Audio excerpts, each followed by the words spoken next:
The Phoenix Suns, they just got hit with a lawsuit from two of their minority owners. They're accusing Mat Ishbia, who's the majority owner, of mismanagement, side deals, and retaliation. What's so funny? They say they've been denied transparency into how the team is run.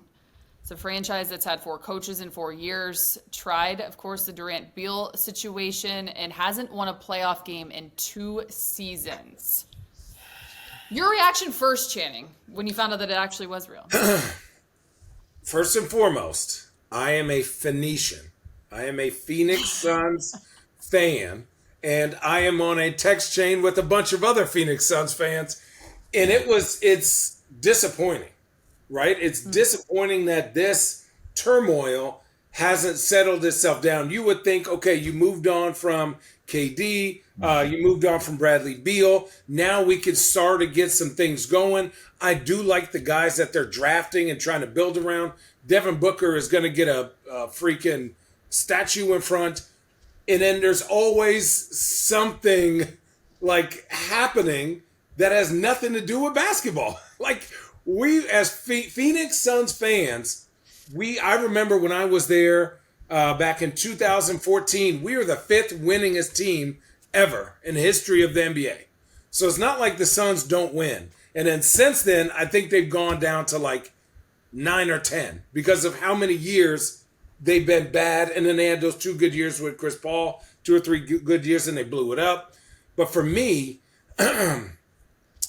I'm just like, I put that on the text chain to be like, holy crap, now they got to deal with that. There's some, what is that word when like the old crew doesn't like the new crew and then they're just going to start butting heads. You can't have a championship team if your ownership group, your president, your GM, your 15th player, and your coaching staff aren't on the same page about what their vision is. So for me, it's just delaying the Suns being quality, putting quality basketball out there, and hopefully it gets figured out.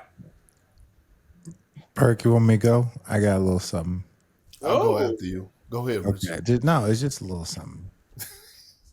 Basically, what happened is Ishbia came in and he spent a lot of money on the team and he wanted to make a big splash. But in order to do that, they had to spend a lot of money, right? Then they had to spend even more money. They had to spend even more money on the coaching, right? They spend all this money. So now they're paying 4 coaches, 5 coaches. They were in the tax a ton, right? Like the 4 or 5 coaches, that's another 30, 40, whatever million that they're sending out a year to people that aren't even with the franchise every year for probably a couple more years. And so you look at that, then the money and the tax that they were in. So if you just buy a team and then you crush through a few $100 million, yeah, the other investors are going to look at you like, bro, can we slow down a second? Especially with these results. That's just business, right? Rewind, and we'll have Mark Cuban tell this story when he joins us. He was telling us a story about something very, very similar. His business practices, and the minority owner was mad that he was spending so much money. People forget Mark Cuban showed up and did the exact same thing. So he has to go to court for this. Mark Cuban does. Well, to let him, but I will tell you, he says in court, because they were being sued by his minority owners. So I've heard these stories before, and it sounds like Ishbia did the same thing, spent a lot of money. The difference is Mark Cuban showed up and presented the NBA trophy as evidence that the money went towards the right thing. Mm-hmm. He literally submitted the Larry O'Brien trophy as evidence that their spending of money wasn't wrong.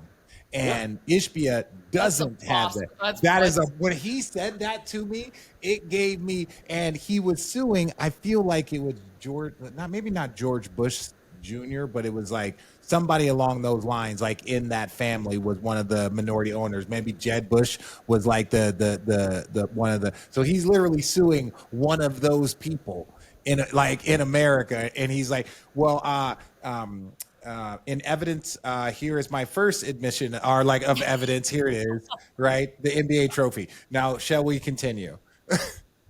So Wow. those things with Ishbia, I know there's other stuff, but ultimately you jump in, you spend too much money. The minority owners are like, "What the fuck?" And it was a lot of money. We know about those taxes. We know about like everything that they gave up. And they were probably very conservative in that last year where they won with Devin Booker and all those young rookie contracts.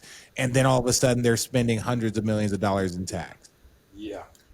You can't buy a championship. No. There's no shortcuts. You can't buy a championship. One could argue or one could say that the Phoenix Suns have been the biggest embarrassment in the NBA over the last 3 to 4 years. Ooh. Hold on. One could say that they have been the biggest embarrassment over the last 3 to 4 years. Now, we can fix our body language and listen, have open ears, you know what I'm saying, listening skills. Don't give me the bad body language and let me talk. Let me get to what I'm getting to. Philadelphia. But look, the Sixers, they've had a lot of turmoil, but they've over the last 2 to 3 years, they produced the MVP. They stuff happened because of injuries, right? I'm thinking about the Phoenix Suns right now, and I'm thinking about where they were, 4 or 5 years ago, NBA Finals, Culture, Monty Williams, CP3, just got dominated by Giannis. So all of a sudden, you trade your number 1 pick, right? And DeAndre Ayton that you took in that draft, and we not go get into DeAndre Ayton, but you know, in the Phoenix Suns jersey, his numbers look pretty damn good. Anyway, it wasn't a fit there, right? So you give up a whole lot of shit. You give up a Cam Johnson, you give up Mikal Bridges, you give up a lot of fucking draft picks to get who? KD and Bradley Beal. Where's KD at now? Houston. Okay, so he's not even in Phoenix. All right, and then all of a sudden you acquire Bradley Beal, who's making a whole lot of fucking money with no trade clause. You bring him in.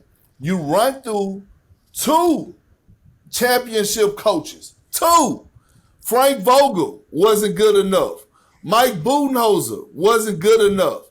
All of a sudden, now you're here. You don't have KD. You get back Jalen Green and Dylan Brooks, not knocking them, both good players for what they do, right? And you're stuck with being in this middle place that we all talk about you don't want to be at, somewhat like the Chicago Bulls, because the Phoenix Suns are going to be a team that's going to be knocking at the door of being in the play-in tournament or in the play-in tournament. I have them like 11 or 12. That's another discussion. Now, all of a sudden, with all that, you're dealing with shit don't even have to do with basketball, right? You get rid of James Jones, who's our guy, love Champ to death. Now Champ is working for the Players Association. What is he? Took Joe Dumars. Took Joe Dumars' spot, right? Mm-hmm. So now you're all of a sudden in this rebuild because you didn't have nothing to show about why you went got Kevin Durant, why Bradley Beal is still there and saying that he don't want to be traded. So now you got to deal with those dollars. One could argue that they have been the biggest embarrassment in the NBA the last 3 to 4 years.